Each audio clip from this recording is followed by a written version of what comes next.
Pertemuan tersebut sangat penting dan menunjukkan tradisi dialog di antara kedua pemimpin merupakan bagian dari ciri khas demokrasi Indonesia yang didasarkan kepada musyawarah dan juga pertemuan dialog-dialog untuk membangun kesepahaman dan juga bagaimana mewujudkan gotong royong di dalam menghadapi tahun-tahun penuh tantangan.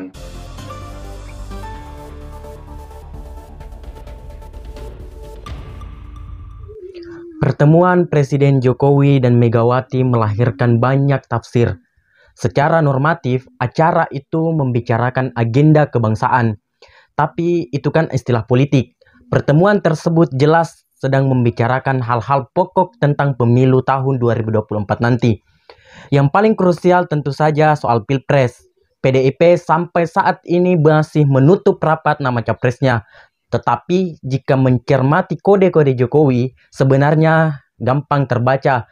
Hampir pasti calon terkuat adalah Ganjar Pranowo. Jokowi mengatakan bahwa dia memaparkan angka-angka kepada Megawati.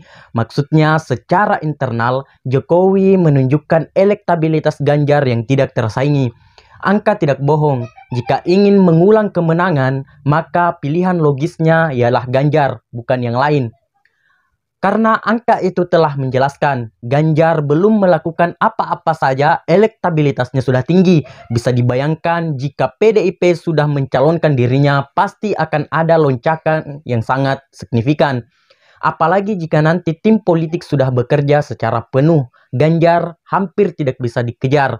Angka inilah yang membuat Jokowi hampir pasti mengajukan nama Ganjar sebagai satu-satunya kandidat paling menguntungkan pertarungan. Sementara untuk angka eksternal, agaknya Jokowi memainkan kombinasi capres-cawapres.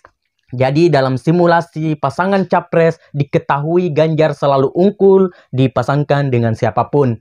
Ganjar sangat kuat jika berpasangan dengan Prabowo, selisihnya jauh. Tapi sebaliknya, jika simulasi dilakukan dengan tanpa Ganjar, maka Anies yang kemungkinan akan menang. Memang selisihnya kecil, tapi bisa dibayangkan jika tim Anies sudah bekerja maksimal, sementara Prabowo sudah bisa diprediksi kemampuan kenaikan elektabilitasnya. Nah, Anies diuntungkan karena dia adalah sosok figur baru. Publik secara umum lebih mengunggulkan calon yang segar. Oleh karena itu, nanti ketika mendekati Pilpres, besar kemungkinan Anies akan mengungguli Prabowo dengan telak.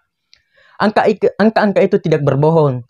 Tinggal para elit harus jernih dalam mengambil sebuah keputusan. Kemudian kode Jokowi selanjutnya dibocorkan oleh Sekjen PDIP Hasto Kristianto. Kata Hasto, Jokowi ingin kepemimpinan berkelanjutan pada Pilpres 2024. Praktis bisa dipahami, maksud Jokowi ialah Ganjar. Karena selama ini hanya sosok Ganjarlah yang mampu meneruskan pekerjaan Jokowi. Kenapa demikian? Jokowi secara spesifik menyebutnya karena trauma peristiwa kemenangan Anies di Jakarta. Di tangan Anies semuanya berantakan. Apa yang dulu dibangun Jokowi dengan susah payah malah dihancurkan oleh Anies Baswedan.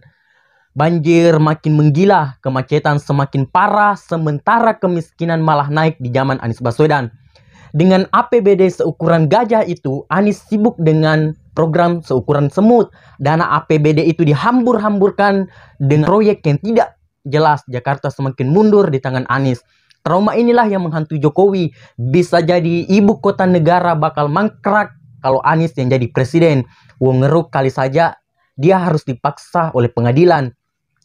Begitu juga dengan pembangunan infrastruktur. Banyak target yang bakal meleset. Apalagi kalau menterinya Anies itu nanti gembong, tukang ngilep, tukang proyek.